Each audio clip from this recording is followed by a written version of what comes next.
the channel, everybody. If you're new here to Stand Strength Co., we talk about home gym equipment and specifically garage gym like mine, home equipment and reviews, and we also talk about powerlifting training, specifically in the USAPL, which is where I train.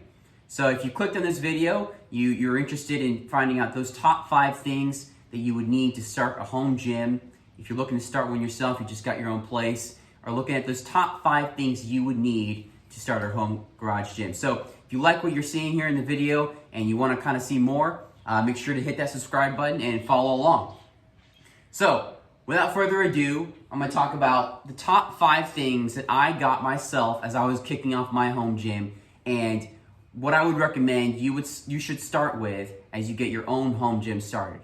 Now, one of the many benefits of having a home gym and getting started on a home gym is how easy it is. Yeah, you can go crazy with it. You can get all kinds of specialty bars. Maybe if you have room, you can get some different machines and really build out the variety. But one of the benefits and one of the things you should be looking for in starting a home gym is things that give you a lot of bang for your buck, a lot of versatility in one piece of equipment, and allow you to do all kinds of different exercises in a confined space, which is probably what you're working with. You're working with, in my case, I have a 2-car garage, but the gym is just in one side of the garage. So you're looking for things that, for not a crazy amount of money, will give you a lot of bang for your buck, a lot of variety of exercises. You know, you're not working with a Gold's Gym or Planet Fitness where each exercise is at a different machine with expensive machines that take up a lot of space. No, in your home gym, you're looking for things that will give you a lot of bang for your buck in a small, confined space. So, kicking things off with the number 1 is the king of pieces of equipment that will allow you to do that. So let's get started. So, kicking the list off with the number 1 thing you should get for your home gym. I'm not going to make you guys wait around and work from 5 all the way up to 1. I'm going to give you the number 1 thing right off the bat is a good barbell. Now, with a home gym, you can save a lot of money by buying equipment that, is not as expensive, and you can cut corners here and there. But what I wouldn't advise with your barbell is cutting a corner. This is the one piece of equipment, buy nice or buy twice. In this case, you shouldn't shy away from necessarily spending a little bit more to make sure you get a good barbell. You can find, I've got a beater bar, I call it, that was just $100 or so that you maybe use for landmines or like for things that might beat up your bar. But for your daily driver, for your compound movements, for other movements, for pressing, for rowing, stuff, the barbell that you're gonna be using every day, it's worth it to spend a little bit more money. This right here is the Rep Deep Neural Power Bar EX, which I love. This is the first barbell I got. I got it last year when I was starting the home gym, and I absolutely love it. As I mentioned before, when you're starting your home gym, you want to get pieces of equipment that will give you a lot of versatility, and nothing can match a barbell. Like I said, you'll be using it for the compound movements, squat, bench, deadlift. Even if you're not a power lifter, odds are you're going to want to bench. You're probably going to want to squat. You'll maybe want to do rows. You can do rows here in the power rack, etc. You can do presses, etc. And all kinds of different exercises just with one piece of equipment. And you'll want to make sure, like, maybe you don't go kabuki and you get a $700 bar, or you get an $1,100 bar with a Leco. But I would suggest, looking around, don't just get a cheap bar on Amazon. Look around. I love the Rep Power Bar. It it's got the 29 millimeter powerlifting standard. It's got the mountaintop knurl it says deep knurl, and it's not kidding. I mean, it doesn't tear up your hands, but you're not going to lose control of it just because of the knurl. There's all kinds of different options. This specific one is stainless steel from end to end, including the sleeves. And stainless steel means it's some of the more expensive options. And you can kind of look around. There's all kinds of different options. You can get stainless steel from end to end, like this one. Stainless sleeves, which will prevent oxidation and rust if you keep it in a garage like mine. Or you can get the other kinds that are the color-coded ones, or you can get bare steel or zinc. But don't cheap out on your barbell because you're going to be using it every single day. Now, the prettiest barbell, the most expensive barbell in the world, $1,300 Leco, is not going to do you much good if you don't have weight to throw on it. So coming in easily at number 2 after your barbell is weight plates. And like with a lot of things in the home gym space, There's a million kinds of weight plates you can get depending on what your training needs are and how you train. If you're a CrossFitter, for example, and you're doing a lot of Olympic weightlifting where you're lifting weights and dropping it from your chest or below. I'm not a CrossFitter, I don't know the specific weights that lifts very well, but you'll want bumper plates. You'll want, which of course will protect your floor and protect the plates themselves. For most of us, steel plates are the best option and the cheapest. Steel and iron plates are going to be very easy to come by on Craigslist and Facebook Marketplace. Now with COVID, when I got these, it was right before prices really were starting to get out of hand. People were selling for $2-3 a pound. A 45-pound plate was going for $90, all the way up to $180, just one plate.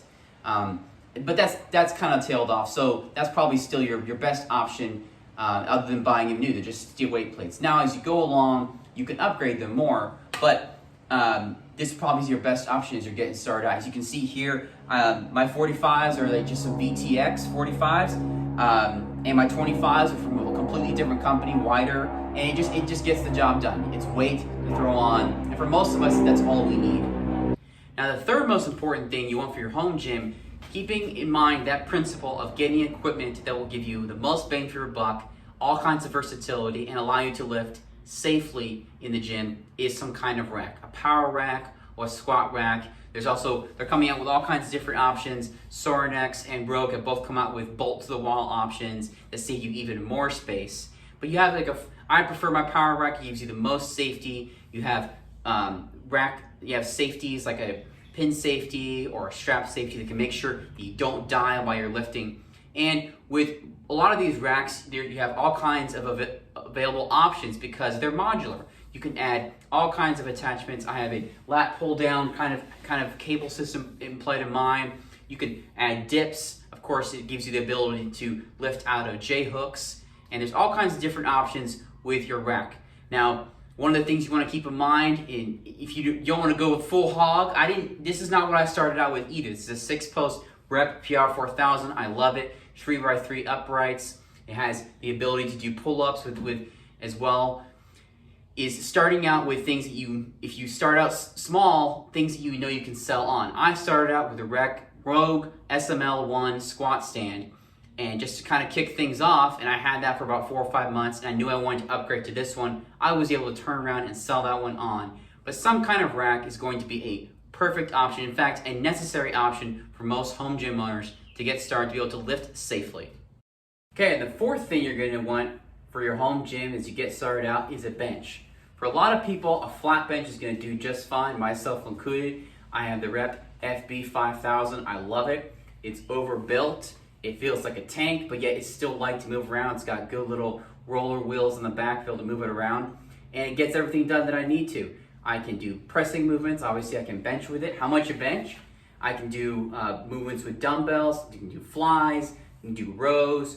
And just as you're going through your workouts, you might need somewhere to sit for dumbbell movements or even just to sit down. So good benches, you can get them on Amazon for quite cheap. Even the Rep FB5000 is only $170 on Rep right now.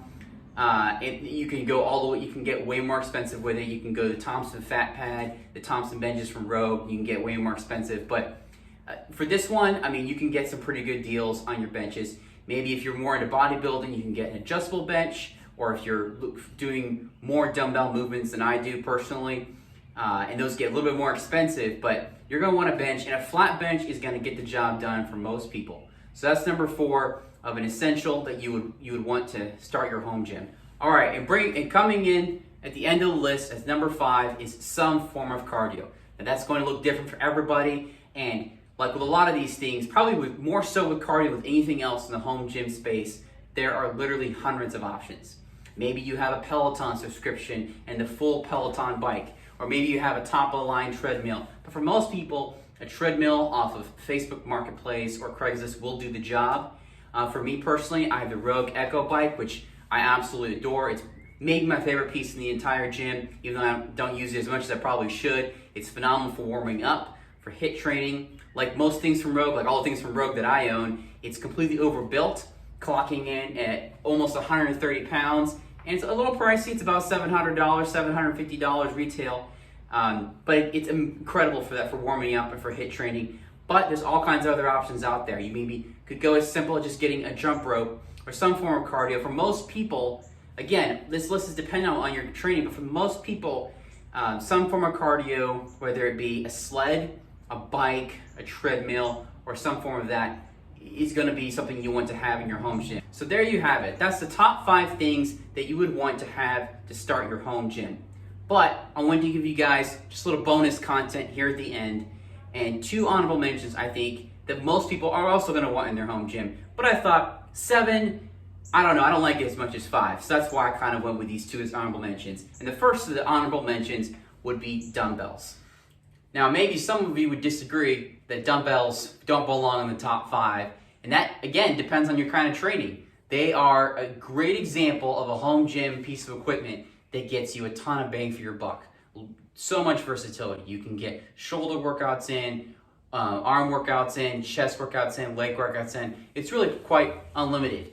If you get the right kind, instead of a full set, you see some people in their home gyms with a full set of 100 dumbbells all the way laid out against the wall. If you have the space and the money for that, go right ahead. But a lot of us, myself included, get the adjustable dumbbells, such as the power blocks, which I love. They're easy to adjust in and out. You can go from one set of weights to the next set of weights in like 20 seconds, and it does the job. You can go all the way up to 90 pounds in a very little amount of space.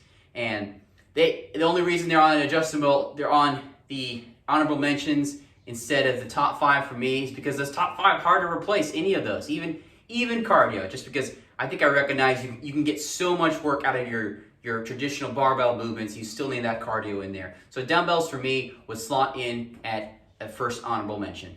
And rounding out the video is a deadlift platform. Again, not exactly a top 5 thing, but something that's pretty essential to a home gym for all kinds of variations of training. Of course, you can deadlift on it. You protect your plates from damaging your floor. If you get the right, maybe get some pads on the sides, and you can, if you live in an apartment, to reduce the noise for your neighbors.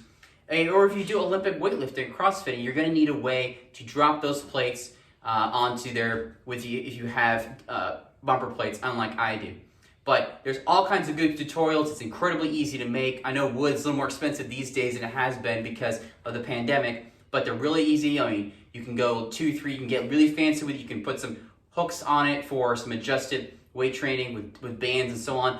Alan Thurl has a phenomenal video that's incredibly simple. All you need is 2 or 3 sheets of plywood and some stall mats, and there you go. I made my first deadlift platform actually before I moved into this place and had it in an apartment. Knock on wood, thankfully I didn't have any issues with my neighbors there, but a deadlift platform will be a second honorable mention. So there you have it. Those are all 5 top things every home gym owner should be looking to get started, along with 2 honorable mentions, bonus content for you guys. So what do you think? Have you got these things in your home gym? Do you disagree with my ranking? Let me know, comment below, and as always, subscribe if you want to see more from the channel. And I'll see you guys on the next one.